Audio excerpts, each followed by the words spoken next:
dipersembahkan oleh Cappuccino mau? Kenyangnya bikin kamu super happy. Ketemu lagi di Hot Room, kopi luwak hitam premium. Kopi luwak yang sangat aman di lambung. Kopi kesayangan Hotman sudah puluhan tahun. Jadi kepada profesional yang bekerja keras seperti Hotman, mulailah harimu tiap hari dengan kopi luwak hitam premium. Kesukaannya Hotman. Aduh. Ibu DPR, bagaimana kesiapan pariwisata kita? Apakah ada koordinasi dengan Kementerian Pariwisata? Ya. Dan juga mengenai transportasi barang, katanya mau dibatasi selama liburan ini. Iya. Berdasarkan data dari Kementerian Pariwisata, itu daerah-daerah destinasi wisata unggulan itu ada di Bali, Yogyakarta, dan juga Bandung. Nah, di Bali, Yogyakarta, Bandung. Ya, ini diprediksi bahwa itu akan lebih tinggi 30% daripada rata-rata per bulan. 30% jumlah orang akan melonjak itu. Ya. Tentu pemerintah sudah harus sudah mempersiapkan juga beberapa fasilitas-fasilitas fisik. Ya. Karena tempat-tempat pariwisata itu tidak kita pungkirin tempat parkirnya juga harus Ya. layak. Kemudian juga toiletnya, bahkan ada yang ketika Nataru atau hari-hari besar itu menambah ada toilet portable dan lain sebagainya. Itu untuk menjaga kenyamanan dari wisatawan. Ya, terkait dengan logistik, berdasarkan data dari Asosiasi Logistik Indonesia, itu 60% logistik itu dikirim melalui darat. 60%. 60%. Bakal dibatasi atau tidak selama liburan ini? Ya, sebenarnya pembatasan ini juga harus hati-hati dan harus sangat selektif sekali. Terutama itu tidak berlaku bagi kemudian kebutuhan pokok, BBM. Tapi mana mungkin dibatasi, kan nggak pernah kita lihat. Orang lewat aja dari jalan tol. Faktanya mungkin seperti itu. Tetapi memang bagi kebutuhan pokok, kemudian obat-obatan, terus kemudian BBM dan BBG itu tidak boleh. Tetapi bagi logistik lain itu bukan dibatasi. Air kemasan katanya dibatasi, bukan? Saya rasa tidak. Ini bukan karena itu kan termasuk bahwa itu kebutuhan harian. Kebutuhan pokok ya? Kebutuhan harian. Dan untuk yang misalnya logistik barang lainnya, itu bukan dilakukan pembatasan jumlah, tetapi kemudian diatur alurnya. Mungkin di jam-jam yang tidak sibuk atau tidak padat seperti itu. Atau kegiatan-kegiatan lainnya, misalnya ada kegiatan konstruksi dan lain sebagainya, itu juga mungkin diaturnya. Itu kan sudah ada juga pengaturannya di dalam SKB yang ditetapkan Menteri Perhubungan, Kementerian PU, dan juga Polantas, Polri. Bali gimana? Ada special attention nggak untuk Bali? Itu kan tempat turis penghasil devisa Indonesia. Iya. Bali kan memang penghasilan terbesarnya dari wisatawan yang datang, baik mancanegara maupun dalam negeri. Tentu Bali sudah pemerintah telah mempersiapkan bagi daerah destinasi-destinasi unggulan ini terhadap seluruh baik itu infrastrukturnya maupun juga pengaturan daripada wisatawan tersebut. Saya pikir overcrowding yang disampaikan ini tidak seperti apa yang juga dibayangkan, bahwa pemerintah sudah melakukan kesiapan-kesiapan untuk menangani overcrowding tersebut. Begitu. Ya. Jadi Bali aman-aman aja ya? Insya Allah aman-aman saja. Gimana Pak Dedi? Bali gimana? Bali, Jogja sama. Bali katanya Bandung. Bandung gimana? Bandung termasuk salah satu pusat favorit, tapi itu udah gila-gilaan macetnya. Yes. Kalau tupoksi saya kan memang di keselamatan Pak. Kalau misalnya di Bandung, yaitu tadi. Kalau misalnya kita ini saat ini kalau Nataru kan juga kita bareng juga dengan liburan sekolah. Liburan sekolah otomatis ada bus-bus pariwisata. Biasanya bus-bus pariwisata ini yang berbahaya. Berbahayanya karena memang mereka angkutan non trayek ini memang biasanya di luar pengawasan. Begitu ya. Ibu Jasa Marga, Bandung gimana? Orang Jakarta itu semana-mana sekarang Bandung ya Pak. Itu udah gila-gilaan macetnya, gimana persiapannya itu? Ya, betul sekali. Jadi memang Bandung menjadi salah satu diprediksi yang memang ke arah sana ya. Jadi kami mantau ada 4 gerbang tol utama. Salah satunya memang gerbang tol Kalihurip Utama itu menjadi pintu masuk dari Jakarta menuju Bandung. Itu diprediksi memang dari mayoritas yang keluar Jakarta itu kan ada ke arah timur, itu 42%, itu nanti akan terbagi yang ke arah Trans Jawa dan juga ke arah Bandung.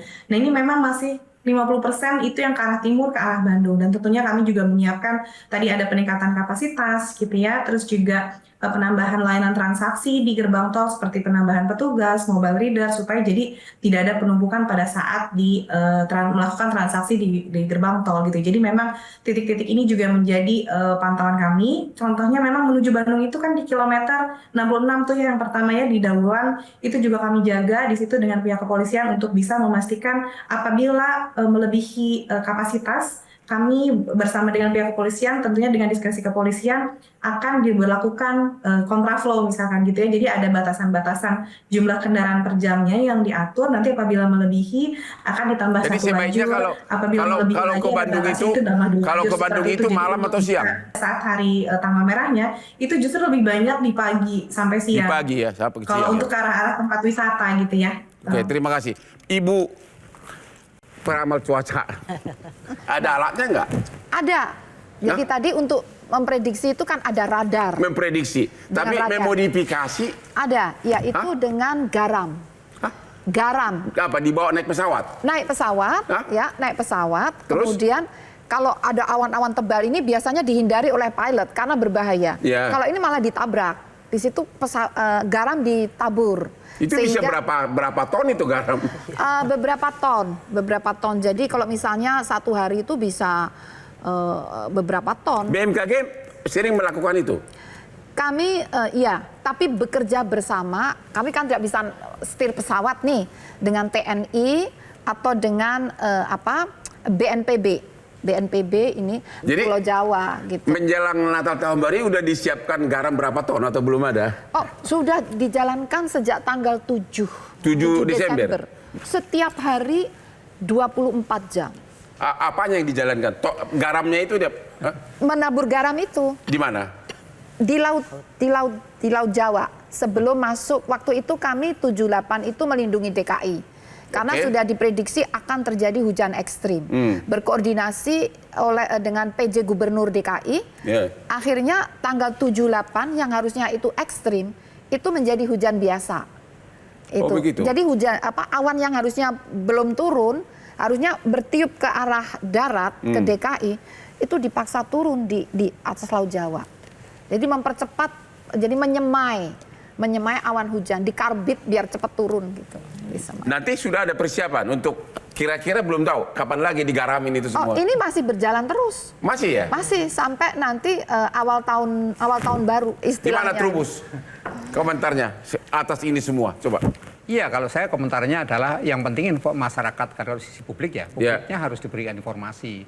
Artinya ketika itu sedang rekayasa, nah kemudian daerah mana nanti akan hujan deras, informasinya jadi tahu karena biasanya hujan deras, petir, itu pohon tumbang. Nah kalau pohon tumbang biasanya menghambat orang bermobilitas, itu yang jadi masalah di situ. Nah, masyarakat harusnya diberitahu gitu. Kalau memang daerah sini mau hujan deras karena memang pengalihan rekayasa dari Jakarta misalnya, berarti anginnya mau diarahkan kemana? Ke Bogor atau ke ini hujannya di arah Bogor. Berarti masyarakat Bogor udah siap gitu. Kalau mau ke arah ke Bogor berarti harus ada kesiapan. Terus secara global persiapan menurut Anda sudah nggak ada yang perlu diwakili? Ada saran nggak kepada DPR atau kepada BMKG di sini dari para pengamat ini? Ya tadi memang kalau saran kami ya seperti tadi sudah saya sampaikan di awal bahwa yang terkecil-kecil ini biasanya memang jauh dari penguasaan pusat atau penguasaan daerah. Makanya, misalnya apa? Seperti tadi Pak, pelayaran rakyat itu kan. Oh, pelayaran rakyat. Itu kan juga baru minggu kemarin kan juga ada beberapa perahu-perahu tenggelam juga di Sulawesi juga, di Ambon juga. Ini tuh kan jauh dari. Tapi kalau ketika kecelakaan misalnya pesawat heboh banget. Padahal setiap hari kendaraan di jalan 1 jam itu 3 sampai 4 orang meninggal dunia karena kecelakaan. Gimana? 1 jam 3 sampai 4 orang meninggal dunia akibat kecelakaan. Di mana? Darat. Di Indonesia. Di Indonesia. Tiap jam meninggal. 3 sampai 4 orang. Itu data dari siapa tuh? Dari Korlantas. Tiap hari, tiap jam. 4 orang meninggal di Indonesia gara-gara kecelakaan lalu lintas. Di seluruh Indonesia. Seluruh Indonesia nasional. Saya baru tahu itu 4 orang. Jadi dari data Korlantas sejak Januari hingga Desember awal itu sudah 27.000 meninggal. 27.000 meninggal. Belum kita menghitung yang disabilitas tetap. Ya, maaf. Berarti lebih bahaya jalan darat dong daripada pesawat. Betul. Pesawat lebih aman, Pak. Pesawat lebih aman daripada darat.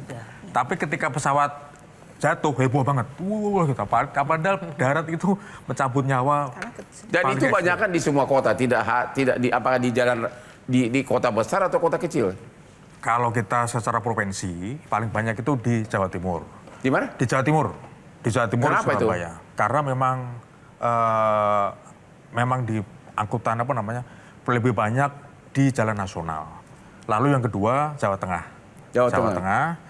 Yang ketiga DKI, yang keempat Jawa Barat, yang kelima Makassar. Itulah secara grafis memang kecelakaan. Malah banyak di sana. Jakarta termasuk Yang ketiga. ketiga ya. Betul. Tiga. 4 tiap hari meninggal. 4 tiap hari meninggal. Itu belum yang maaf yang disabilitas yang cacat tetap ya. Oh, baru tahu saya itu. 4 orang meninggal satu hari di kecelakaan darat ya. Hah? 1 jam. 4 orang meninggal 1 jam. 1 jam ya. Oke, ketemu lagi di Hot Room, kita bahas lagi yang sesi terakhir nanti. Jelajahi cara baru mendapatkan informasi. Download Metro TV Extend sekarang.